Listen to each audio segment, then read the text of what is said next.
दिवाली पर किसकी पूजा करनी चाहिए? गणेश जी, लक्ष्मी जी या फिर सरस्वती देवी की? भगवान राम और देवी सीता की पूजा क्यों नहीं की जाती? और दिवाली पर भगवान विष्णु के बजाय देवी लक्ष्मी के साथ भगवान गणेश की पूजा क्यों की जाती है?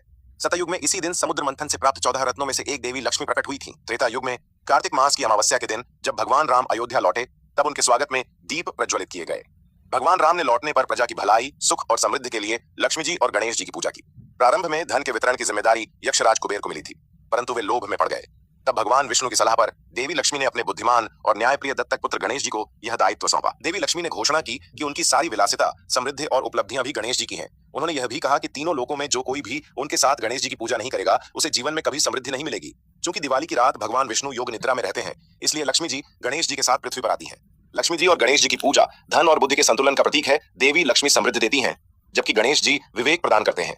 माता लक्ष्मी का स्वभाव चंचल माना गया है, इसलिए वे किसी एक स्थान पर स्थायी रूप से नहीं ठहरती।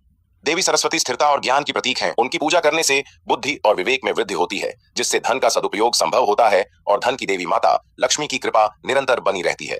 दिवाली पर माता लक्ष्मी के साथ भगवान गणेश और ज्ञान की देवी माता सरस्वती की पूजा करना महत्वपूर्ण माना जाता है, क्योंकि ये तीनों मिलकर धन, बुद्धि और ज्ञान का आशीर्वाद प्रदान करते हैं।